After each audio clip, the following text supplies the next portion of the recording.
Alam niyo ba na dati ako ay may ulcer? Grabe yung pagkaka-acidic ko. So, merong nagpapayo sa akin na uminom daw ako ng gatas. Ako naman, iinom ako ng gatas. Hindi naman ako nasisiyahan kapag hindi ko nilalagyan ng asukal. So, yung asukal pala ang napakasama sa ating katawan.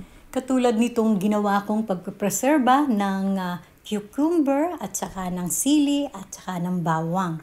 Alam ko na 101% na talagang sisikmurain ako. Siyempre, itatanong nyo, bakit pa ako kakain yan? Sisikmurain naman pala ako. So guys, ito ay malaking naitutulong sa ating katawan dahil kung ikaw ay medyo malapot ang dugo mo at medyo high blood ka, ay talagang maayos ang daloy ng dugo mo at bababa ang iyong high blood. Dahil nga sa ako ay sisikmurain, talagang nakahanda ako. So, meron akong fresh na pipino. So, ayan nga, nakailang pirasong subo lang ako nitong bawang at ng cucumber ay talagang sinikmura na ako. Bukod sa kumain ako ng sariwang pipino, ay mayroon akong nakahanda talaga na honey.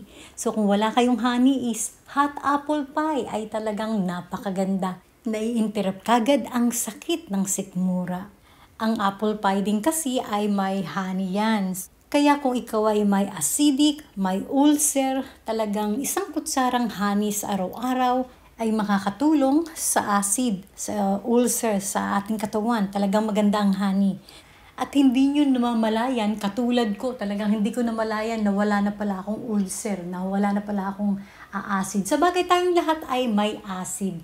Hindi naman pwede na wala tayong acid. Paano matutunaw ang ating pagkain? So talaga lang yung iba talaga ay nasosobrahan lang sa acid. Kung kayo nagkakape, syempre sinisikmura tayo dahil ito ay talagang merong mga asukal na nilalagay kayo. Kahit yung mga 3-in-1, yung mga nabibili sa mga tindahan ay talagang may asukal na yon instant. So sa halip na asukal ang inyong nilagay, bumili na lang kayo ng totoong honey. So mag-ingat din sa pagbili ng honey dahil sa Pilipinas ay napakadaming fake na honey. So yun yung honey ko sa Pilipinas, fake din. Ay may hugot. Sorry guys. So guys, talagang balik tayo sa honey ay talagang pumili na lang kayo talaga ng totoong honey.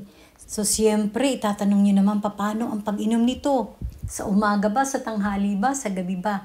Guys, after ninyong makakain, kahit na isang kutsaritang honey lang ang inyong inumin ay okay na. So, yung kinain ninyo na talagang nakapagpapatrigger ng acid ay hindi na magtutuloy, mai-interrupt ng honey. So, ganun na lang gawin nyo. So, yung iba kasi sinasabi na isang kutsara daw ang iinumin sa isang araw. So, hindi naman nila pinapaliwanag kung anong oras nila iinumin. So ako, ang may papayo ko sa inyo, yung katulad na lang din ginagawa ko. So ako talaga, ang ginagawa ko ay talagang kumukutsara lang, ay yung kutsarita lang, na dulong-dulo nga lang ng kutsarita okay na sa akin, nilalagay ko sa aking mainit na tubig. Dahil nga sa mahal ang honey, talagang i-discarte nyo na lang kung paano nyo iinumin ng isang beses isang araw. Alam nyo ba na mas mahirap ang kalagayan ko nung ako'y kasalukuyang nagkakaroon ng sikmura? Grabe. Kung kailan ako kumakanta sa gabi, talagang nagkakanda palipit ako. So, siyempre, contract worker ka. So, kailangan mo talaga magtrabaho. Kaya, sobrang tiis ang ginagawa ko. Hindi ako makakanta.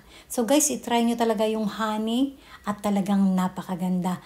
Hindi nyo alam na magaling na pala ang inyong acid. Sa bagay, hindi gumagaling yung acid. So, hindi ka sisikmurain. So, guys, thank you so much guys for watching and see you to my next vlog. Bye!